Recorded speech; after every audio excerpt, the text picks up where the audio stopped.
Good morning. Actually, it's afternoon by you, isn't it, Deborah? It is afternoon. It is Tuesday, October the 13th. Is that the date? Yes, It's lucky 13. it is. How are you today? I'm fine. I just did. I completed my exercise. Very good. I think that's what keeps me sane in today's world. Absolutely. And it's a nice cool day today. Same with us. We're finally here in South Carolina. Greenville is finally starting. I can look out the window and I can start to see the leaves in the trees just starting to turn, just getting a very light yellow. And the tree in our front yard will wait until the very last moment and will turn brilliant red. It's a maple tree. And it's just spectacular. All of the leaves just turn this marvelous color. And we're going to have this color show for probably until about early November. I see ears coming into the screen. Yeah, well, this. Introduce him. Show him. I will introduce you. He's really wanted to be on the air. This is Max. Hello, Maxie. Hello, Max. Hi. Say hello. Show me his face. I can't see his face. There's his face. Is he all black? Oh, is he all black? He's all black. I used to have a black Siamese cat back in the 70s. Yeah. In New York. And the Siamese used to walk on my shoulders. That's right. They're very smart. This one, I think, has got some Siamese in him. He came to us door to door. There was a young man that was walking up and down and had a cat carrier just about a year and 2 months ago. And he knocked on our door, and I, of course, looked at him and said, "Hi, can I help you?" And I thought he was selling something or what have you, but I could recognize it was a cat carrier. And he looked up and said very brightly, he said, "I noticed that you have a cat in the window." And I said, "Yes, can I help you?" And he says, "No, actually, you really can help me." And I said, "What's going on?" He said, my mom won't let me keep this." And he brings up the cat cage, and here is this one.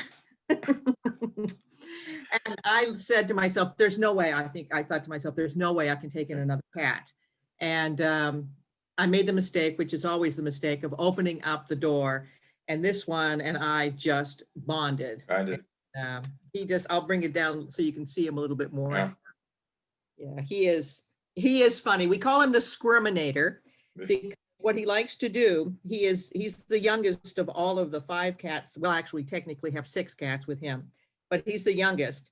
And you remember Modern Family? Remember the show Modern Family? Yeah. He's the Luke of Modern. Well, as I was telling you earlier, this is about 11 years ago when the boys were still very young, or maybe even more. We adopted 2 cats. It was rescued. Okay. They were basically, tiger cats or whatever, tomcats. Yeah. And they were brothers, from the same litter. So my wife is Latina, so we named them Tigre Woods. Tiger and Woods. Tigre passed away, and Tiger is very lonely. You can tell. Oh, yeah. Because basically he's an outdoor cat. We keep him in the yard, which is fenced in. So he has no danger except when we have opossums come in. But he just looks at the opossums. And the opossums don't attack? That's very good. Yeah, the opossums eat his food. They like cat food. Oh, yeah, of course. But anyway, let's get back to the show. Of course. Right now, I think, going back to, Mr. Trump, I think it's very outrageous the way he is campaigning right now. With total disregard for the people that are attending. Now, we don't know. He might be 100% right that he is not contagious and that the flu is over, and miraculously he has survived. When right now, none of the scientists or the doctors really have, said yes. But the doctors did give him a clean bill of health. And I did also find it very interesting that even the New York Times, which was astonishing to me, has indicated the fact that the COVID pandemic maybe ended a lot sooner than anybody had anticipated. It was primarily because of the vaccine, but also because of the situation with therapeutics, meaning that that's how Mr. Trump was able to get out of the hospital as quickly as he did, because of the therapeutics. And you do have to give him a little bit of credit here, Malcolm. He's doing this warp speed in terms of therapeutics and the vaccine. Well, that's what I'm afraid about. I mean, I'm afraid that he's going to do it so fast that he's and that he overrides, all this, the CDC and the World Health, when they say no, it takes more time to do the due diligence, and he said no, no, no, we can have it out by by election time. I have no faith in it. Well, I have faith in the doctors and I have faith in the scientists, and I have to have faith in the fact that these individuals have a mandate to make sure that the vaccine and the therapeutics are safe, regardless of what Donald Trump says. Donald Trump is only the president. These people are mandated to make sure that these therapeutics and the vaccine is safe. And I don't believe they're going to be pushed to the wall for any reason. I agree with you that if they say it, then I'm going to believe it. But the question is, he has, I think it was like a few weeks ago where the CDC came out with a certain document that they supposedly had written. And supposedly they did not write it. It was written by the White House and put on the internet without their knowledge. And they were surprised as much as we were. I heard that it was actually written by somebody inside the CDC, and it was put out without approval. Now, that is an administrative issue, and I'm certain they can get to the bottom of it, because you don't be posting things on a CDC, because the problem has been, Malcolm, we as the American people have not gotten information. We've not gotten the straight scoop, and we need the straight scoop. In fact, what's even more interesting now is the World Health Organization just yesterday came out and said, folks, do not do any more lockdowns. This is not the way to solve COVID-19. In fact, it's spreading more and more trouble. In fact, they're saying that children, in terms of malnutrition, has doubled during the pandemic, that poverty has doubled during the pandemic. Now, once again, they are not economic people. So I don't necessarily trust those particular statistics, but I do have to listen to the World Health Organization when they say, don't do lockdowns, for controlling COVID, do lockdowns, get your feet underneath you again. To just be on the contrary, why should you listen to the World Health Organization when Trump has withdrawn from it, withdrawn support of it? Well, I get my information any place I can get my information. Yeah. And when the World Health Organization in mid-January said to all of us, we are not seeing a contagion going human to human, I believe them. That was on the 19th of January, even though on the 14th, they've discovered an email which indicated the fact that there was human to human transmission. So once again, I do wish the World Health Organization would give us the straight scoop, as I do wish that the news media would give us the straight scoop. But I have to rely on somebody, and I do rely on a number of these companies like Johnson & Johnson, like Pfizer, like AstraZeneca. All of these folks are on a fast track. And I do have to say, I'm very happy to hear that they are taking away a lot of the red tape in terms of they're doing parallel tests as well as cinching up the manufacturing for these vaccines. We need to have 400, 500, 600 million of these vaccines ready to go, not only here for the United States, but for the rest of the world. But I'm wondering, I agree that I like the fact that, each of them are doing it, but they're doing more or less independently. Yeah. How much is it costing us that we're doing vaccines or therapies that is not going to turn out to be correct? And each of them they're 5, 6, I don't know how many companies are doing it, and they're building up. So one of them will be successful, but the other ones aren't successful. All that money is going down the drain. It's true. I mean, that's the whole dilemma for drug manufacturers and for drug innovators. But bottom line is, I do believe that this administration is very concerned to make sure that we are protected. And we don't have the kind of time. We don't have 1, 2, 3 years to be able to wait this thing out. So no, money well spent for me. But it's like what happened the other day where Trump came out with a commercial, and Dr. Fauci said he did the best job he could. And he wasn't talking about him. It was taken totally out of context, because Fauci was on the news and he was saying he was talking about the committee is doing the best job. It wasn't Trump. He said, I don't endorse any political candidate. I'm not in politics. I'm a scientist. I don't. And I was glad that if that was the case, that Fauci had a place to be able to say, I don't endorse candidates.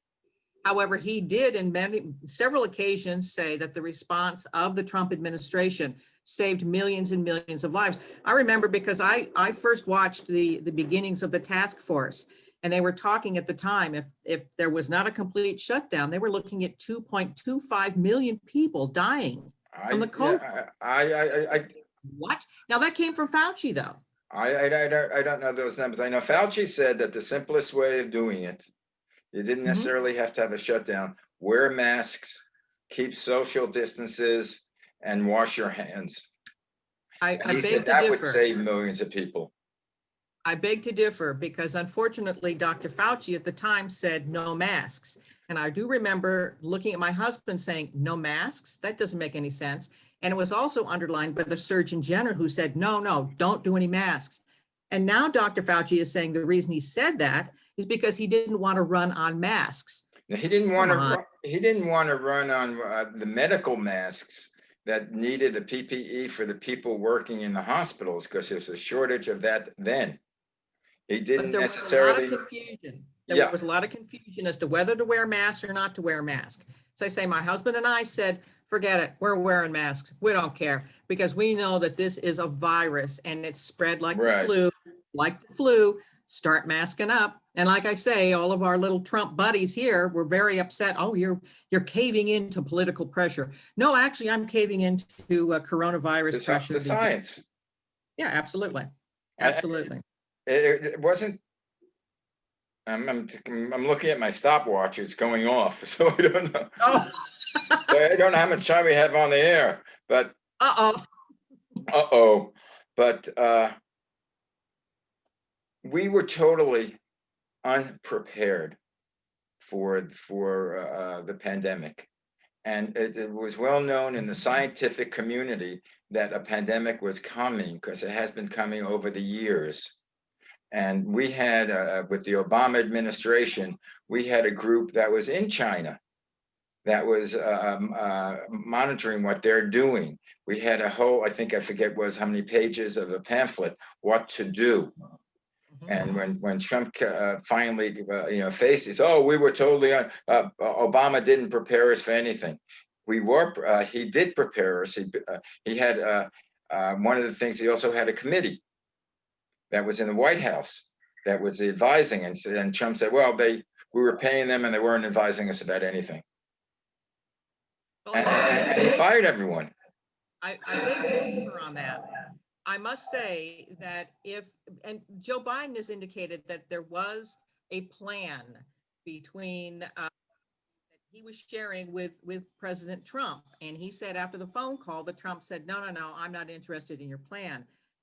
Logically, Malcolm, why in the world, if he had a plan, why in the world didn't Joe Biden go to the New York Times or the Washington Post and say, hey, this is my plan? And he completely ignored it. You know why? I don't know if they did. If they didn't, he didn't have a plan. There was no plan. They had they had a whole book written about what you should do. Then why in the world wasn't it shared with the New York Times or the Washington Post? Well, first of all, I don't know if it wasn't at that time. That I'll have to look up. But have you read 1984? Of course. You say a lie often enough people believe in it. Absolutely. Now, you're a journalist, and I grew up in New York, and to me, the New York Times was the Bible. If it was written in the New York Times, It meant it was researched. You had to have a certain amount of people verifying it. To me, that was the Bible of news. They didn't take necessarily, if they took any opinion, it was on the opinion page, it was the editorial page. But as far as the front page of news, that was the Bible. Now, all of a sudden, I agree with Trump in the fact that the media is against him, but they're against him for just reasons. Now, like, there's no really, on TV, there's no really news. It's all opinions, whether CNN, MSNBC, Fox. I'm a little tired of watching both of them. But I watch Fox because I think it was The Art of War. Lao Tzu, was it Lao Tzu? Yes. Who said, "You keep your friends close and your enemies closer." Absolutely. So to me, Fox, Sean Hannity, those boys are there. They're the enemy because they don't know what the hell they're talking about. But also CNN and MSNBC go off on the other tangent. But when anything is said against, written about against the administration, Trump says, lie, it's false, they don't know what they're doing. And his 40% of the people believe him. Oh yeah, the New York Times, and he trashes them. He trashes New York Times, he trashes the FBI, he trashes the DOJ. Everything is fake news. He trashes, and now there are people who write books about him, whether Mary Trump, whether it be John Bolton, whether it be Bob Woodward. And oh no, they're lies. They couldn't say Woodward is a lie because he's on tape. But there's so much things against him that come out each week. You sort of, people say, oh, another thing against Trump, it's all garbage. Well, the problem is that when in 2016, when we were first introduced to Trump, all we knew about him was he was a businessman and it was a TV personality. That's all we knew. Now in 2020, we know more. He actually does have a record. He has a record of changing things for the better. When you have 56%, the most recent Gallup poll yesterday, 56% of the Americans polled, and I do trust Gallup. They're very fair-minded. 56% of the Americans polled said their lives are better in the last 4 years. And Biden essentially said, he did precisely say, well, they must have bad memories. I don't have a bad memory. I remember in 2008, because that's when my late husband was still in the midst of some intensive care and is in the hospital, what have you. 2008, all the way up until 2016, we had the slowest recovery since the Great Depression. The depression that we have right now has in fact replaced jobs that we lost. And if we can get the Speaker of the House, dear Nancy Pelosi, to kind of perhaps stop the political stances, then maybe we can get some additional stimulus money on out. The problem I have at this point right now is the Democratic Party has gone so far left that I'm afraid that it doesn't offer a counterpoint to the Republicans. I, for example, don't agree with the Republicans that say, well, the stimulus package is much too much. It's much too much. I'm sorry. We're already pregnant, for heaven's sakes, Malcolm. We got to have the baby. And the baby means if we have to go in with more stimulus money for needy families and needy people, then that's what we have to do, period, end of story. Now, pieces later. I want to question you on one thing. You say we're going left. What does going left mean? Without using socialism, so and so. No. What does left mean? What is the government doing? What does the Democrats recommend that you're totally against? I'm concerned about such things as the Green New Deal. I'm concerned with the anti-business tilt, and that's shown by AOC. Okay, what is let's go specifically in the group. What does anti-business mean? Well, the problem was, and you can agree with Amazon or not, but Amazon was going to bring into Brooklyn, her area, the Bronx, 25,000 new jobs. She objected to the tax credits. I have to remind people who don't know anything about economics, which AOC doesn't know anything about economics. Tax credits are not money going directly to a company. Tax credits are once Amazon comes in, puts money into a building and into a venture in the Bronx, for example, any profit that they make is protected. They use those tax credit to offset profits. But the bottom line is, Malcolm, they have to have profits. In order to have profits, they have to have a good going business, which means jobs, materials, things going. And for AOC to say, no, no, no, we don't want to have Amazon in there because Amazon is a big corporation. She turned down 25,000 great jobs for people, not low paid jobs, but good jobs. But there has to be a break-off point, something where you can compromise on that, because Amazon is not paying any taxes at all. What happened with the a tax break that Trump did, the big thing that he did for the middle class, I think individually, an average person saves $2,000 a year.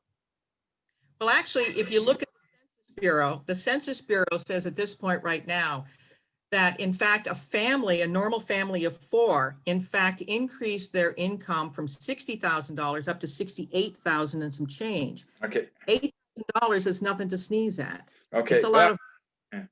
But the major corporate, I can see taxes for the middle class, but major corporations have had a windfall. They are they are making billions and billions of dollars. That's why the stock market is going up, because it's controlled by corporations, and the market is going up. But the little people aren't doing any better. Like I think I saw, I mentioned it the last time. There was an interview with an African American woman, and she said, "Oh yeah, we have less unemployment, but part of it is I have to do 3 jobs in order to make a living." So I don't think that the average person is better, than 4 years ago. But that same woman would not have had 3 jobs had Amazon been allowed to go into the Bronx, because she would have been well paid. Those are well-paid jobs. Where did Amazon go? Oh, I believe they went into Texas, as a matter of fact. But the whole thing is, again, what's going to happen, I'm just in the business thing. We are not, as a country, we are losing money. We are going more and more into the national debt, which actually the Republican Party was fiscal conservatives. They wanted to use less government money. But right now, I think we said last time, I think it went from like $12 trillion to $22 trillion in 4 years. So what he's going to do, let me tell you a little story, okay? My husband and I came from California, moved to California. We literally had $50 in our pocket when we moved, and we're coming up on our 5th year anniversary, okay? We literally ate at McDonald's morning, noon, and night. I know their stocks went up. I know, and it did. The point being that when we landed here in South Carolina, we literally had nothing. We had a home and we unloaded the truck and we had to go from there. We had to take out credit card debt, and we had a tremendous amount of credit card debt. That was the only way that we could get up and going. Very much like a business, we had to run it that way. We had to go into debt, and we went in tremendous amount of debt. I'm not going to tell you the numbers because it's horrific. But interestingly enough, it took us 4 years to be able to get that debt completely paid off. And if we hadn't gone into that debt, we would have not had a successful business as we did. And we're now able to retire at this point, which thank heavens we can. But going into debt is fine. It's that you don't pay it off. We are going to be paying it off. And we paid it off because of productivity. Man around the house was extremely productive, and we worked very, very hard, and we brought that debt on down. The same thing, if we open up this country, we can bring that debt on down, and we can do it quickly. The problem I have right now with the Republicans, and I guess I should be criticized by all the Trumpers, is the fact that these Republicans want to now say, oh, no, no, no, we can't possibly give an additional amount of money, to stimulus money to anybody. We got a lot of families out there still hurting. We still need that money going directly to those families. Definitely. The problem is at this point, we don't have the Democratic Party really taking up that banner. What they want to do is they want to do such things as, and I read the bill myself, Malcolm. They want money going to non-citizen people. And that's not what we need to be doing. We need to be helping Americans. The blue states, they've handled their pensions terribly. If it was related to COVID, fine, give them the money, but not to refund their pensions, for heaven's sakes.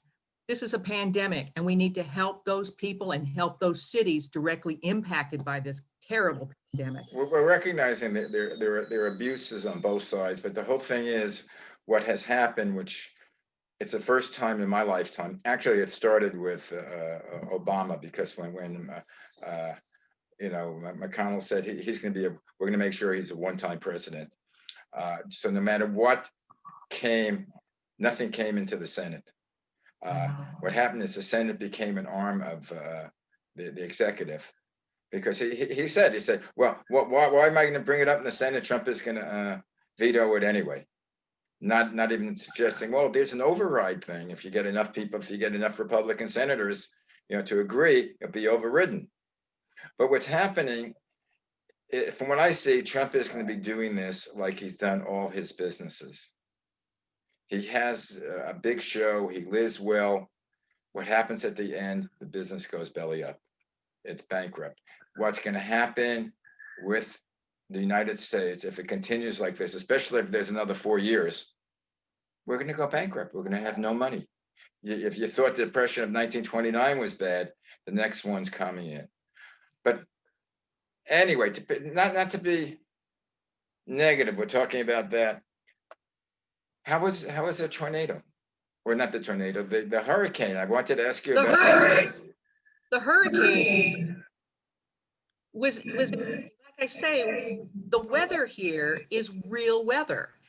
And being a native Californian, I was used to California weather, which we have basically the rain when it was normal. We had the rain from about January till about March. And then of course, we had the summertime, and then we had the fire season, which was the Santa Ana winds from October until about January when the rain started back. Well, now it's from January to December, the fire season. I know.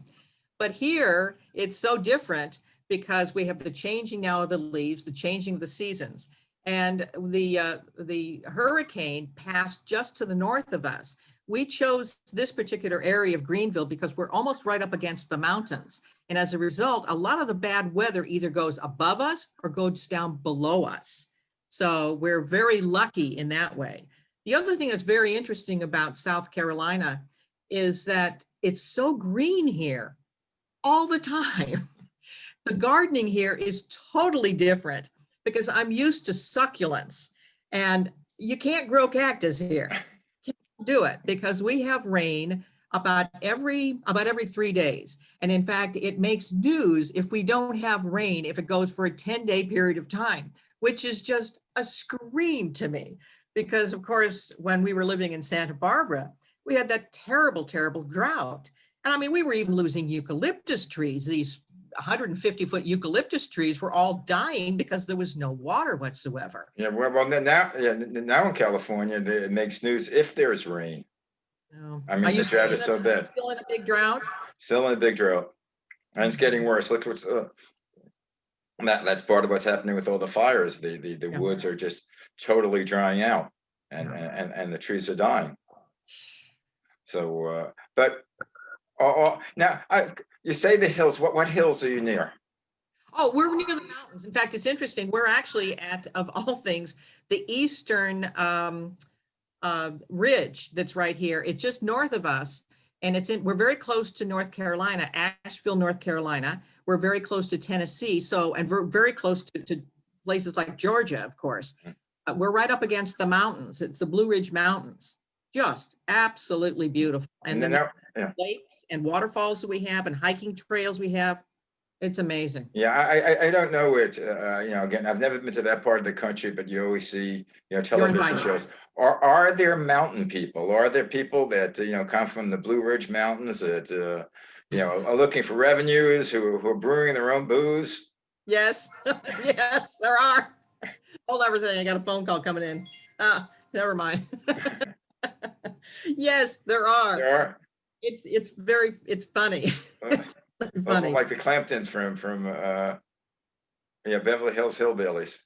Well, it's I say, it's the old South, but it's the new South. And I know that when we got here, it was just about the time that the Emmanuel massacre went through.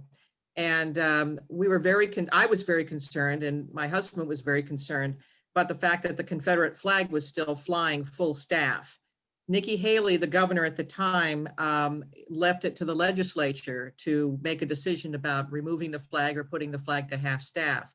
They kind of walled around for 2 or 3 days, and I thought, and we were still in California, I said, if they don't take that flag down, we're canceling, because that's the old way of doing things. Mhm. The flag was taken down, and we were able to go through with things, because this is the new South. The new South. It's just different now. And you and I talked about some of the established, the KKK and what have you. You want me to tell you the story about the KKK? Yeah, go for it. We were at a nursery and buying plants, and I'm tall and blonde. I'm about 6 feet tall and blonde.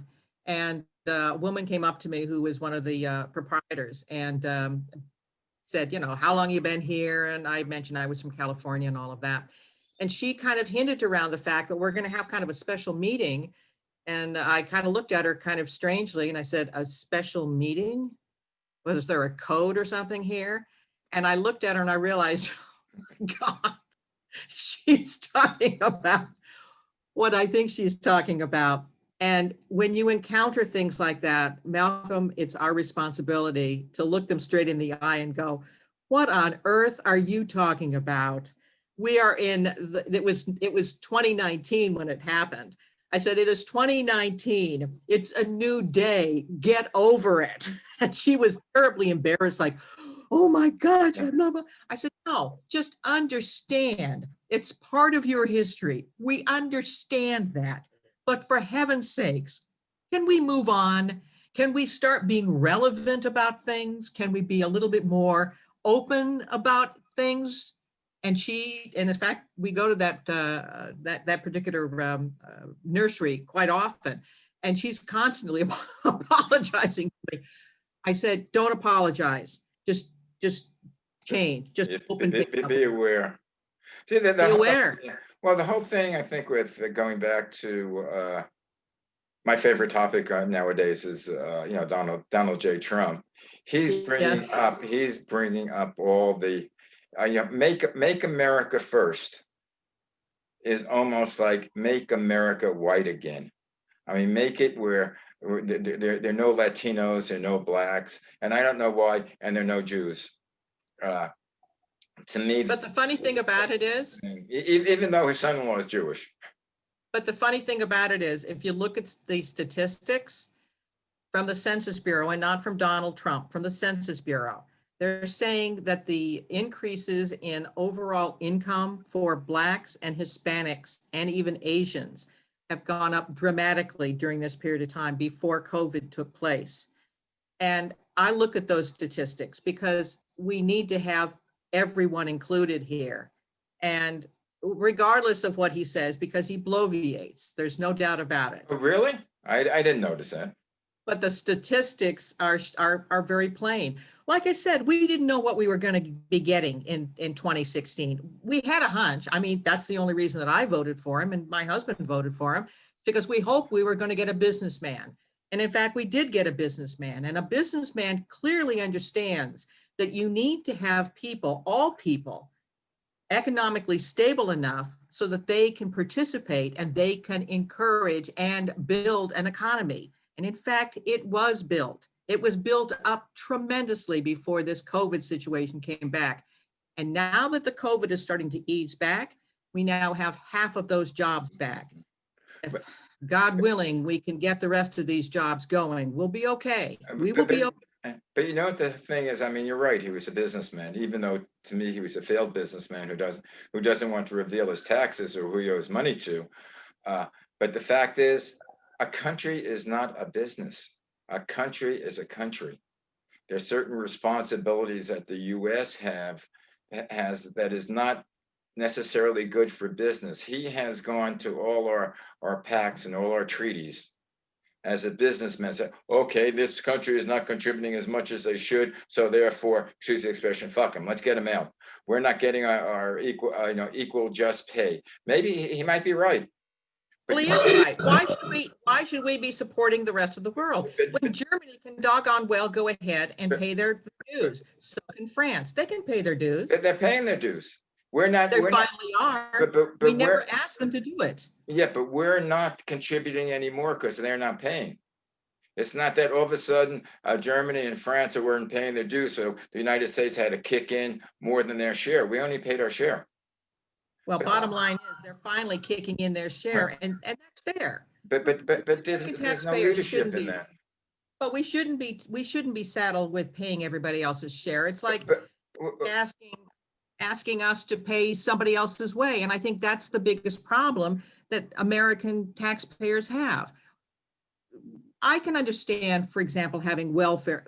Everybody gets into trouble, for heaven's sakes. Max, hello. Everybody gets into trouble. And I can imagine that I think that we need to have a welfare situation where people are helped for a period of time, but not for the rest of their lives. We want people who want to participate, who want to work, even if that work is only maybe slinging hamburgers, maybe just picking up trash, or whatever the case may be, raising a cat. but that's what we're talking about. You're talking about the Green New Deal. The Green New Deal is creating different jobs. They're new jobs. What Trump is doing especially with energy, he's relying on the old world energy, the way it used to be. He's going back to the beginnings of the Industrial Revolution.